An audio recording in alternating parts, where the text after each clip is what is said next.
Bismillahirrahmanirrahim. Assalamualaikum warahmatullahi wabarakatuh. Anak-anakku, pada kesempatan kali ini kita akan belajar di kelas 3, pelajaran ke-12, yaitu materi kisah keteladanan Nabi Ibrahim alaihissalam dan Nabi Ismail alaihissalam. Adapun submateri yang akan kita bahas adalah kisah keteladanan Nabi Ismail alaihissalam. Nah, kita akan berbicara kisah keteladanan Nabi Ismail alaihissalam ya.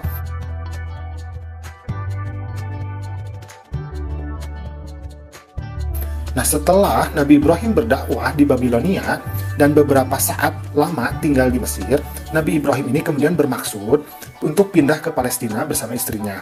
Karena lama tidak memiliki anak, kemudian beliau berdoa kepada Allah agar dikaruniai anak yang soleh. Nah, berkat doa itu, maka Nabi Ibrahim pun dikaruniai seorang anak laki-laki, kemudian diberi nama Ismail. Nah, ibu Nabi Ismail ini namanya adalah Hajar.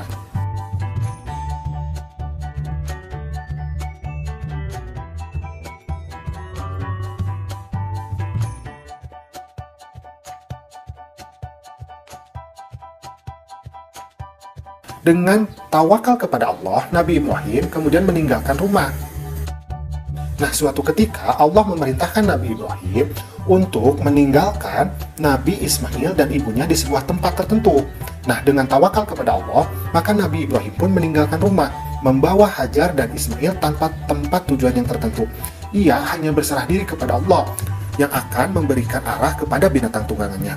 Nah, setelah berminggu-minggu berada dalam perjalanan jauh, tibalah pada akhirnya Nabi Ibrahim ini bersama istri dan anaknya di suatu tempat yang dinamakan Lembah Mekah.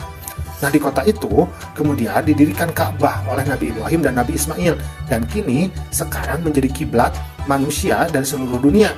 Nah, di tempat itulah Masjidil Haram didirikan.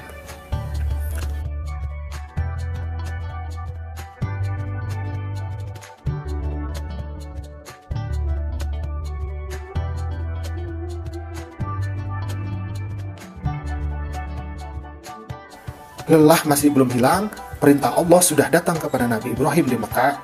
Hajar dan Ismail harus ditinggalkan. Padahal tempat itu sangat gersang, tidak ada air dan tanaman yang subur. Nabi Ibrahim mengatakan kepada istrinya bahwa ini adalah kehendak Allah dan harus bertawakal kepadanya. Maka Hajar menjawab, "Kemanakah engkau akan pergi? Apakah Allah yang menyuruhmu melakukan hal ini?" Maka Nabi Ibrahim menjawab, "Benar, Allah lah yang menyuruh kita ke sini. Maka percayalah bahwa Allah Maha Penyayang, tidak akan mungkin menelantarkan kalian." Sebagai seorang istri yang soleha, maka Hajar pun mematuhi perintah Ibrahim dengan sabar. Ia makan dari bekalnya dan minum dari air yang ditinggalkan oleh Nabi Ibrahim sampai habis. Nah, beberapa hari kemudian persediaan bekal ini sudah habis, tidak ada lagi makanan dan minuman. Maka Hajar pun kebingungan, kemana ia harus mencari makanan. Kebingungan bertambah manakala terdengar tangisan Ismail yang kehausan. Nah, Hajar melirik ke kanan dan ke kiri, pandangannya ke sana kemari mencari air. Begitu gigihnya Hajar, ia berlari menuju Bukit Safa. Barangkali bisa mendapatkan air, ternyata tidak ada air sedikit pun. Kemudian ia pun berlari-lari lagi, sampai tiba di suatu tempat yang bernama Marwah. Nah, di sana tidak ada air juga. Kejadian itu sampai berulang-ulang, bolak-balik sampai 7 kali ia berlari antara Bukit Safa dan Bukit Marwah. Nah, diriwayatkan bahwa Siti Hajar ini berada dalam keadaan yang sudah tidak berdaya dan hampir putus asa. Namun, pertolongan Allah kemudian datang kepadanya. Atas kekuasaan Allah melalui malaikat Jibril, maka keluarlah mata air yang kita kenal sebagai mata air Zam-Zam. Nah, melalui air itulah maka beliau dapat memenuhi keperluannya sehari-hari. Nah, lambat laun ya, tempat tersebut kemudian berkembang menjadi sebuah kota yang kita kenal sekarang sebagai kota Makkah.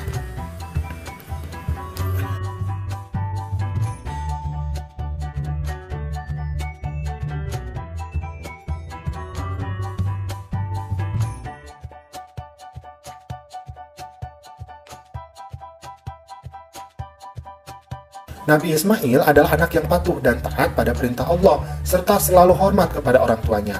Ketaatan dan kepatuhan Nabi Ismail ini kemudian diuji oleh Allah. Ketika Nabi Ismail menginjak usia remaja, Nabi Ibrahim dan Hajar ini diuji oleh Allah. Peristiwa ini dijelaskan dalam Al-Quran, yaitu surat As-Saffat. ayat ke-102 sampai ayat ke-111.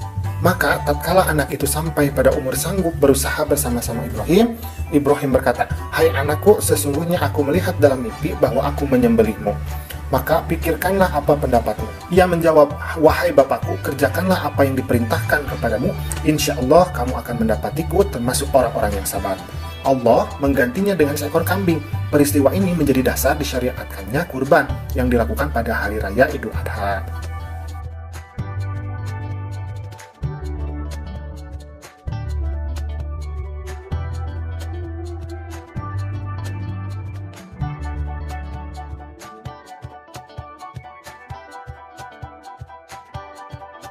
Nah, pada suatu ketika, Nabi Ibrahim ini menerima wahyu dari Allah agar membangun Ka'bah. Kemudian, hal ini disampaikan kepada Nabi Ismail. Maka Nabi Ismail berkata, "Kerjakanlah apa yang telah diperintahkan Tuhanmu kepadamu, dan aku akan membantumu dalam pekerjaan mulia itu." Allah Subhanahu wa Ta'ala berfirman dalam Al-Quran, yaitu surat Al-Baqarah ayat 127.